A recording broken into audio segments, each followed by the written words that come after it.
আমাৰ গাঁৱৰ বৰ নামঘৰ মণিকূটত সিংহাসন ভগৱানৰ।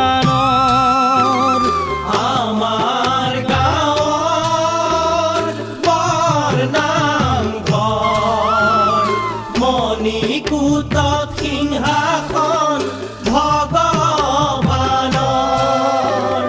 শৰাই চন্দন তুলসী তামোল পানৰ প্ৰভু নাৰায়ণ দয়াৰ সাগৰ নহয় নৰ জীৱন অজৰমৰ। আহি পালো পৃথিৱী জীয়া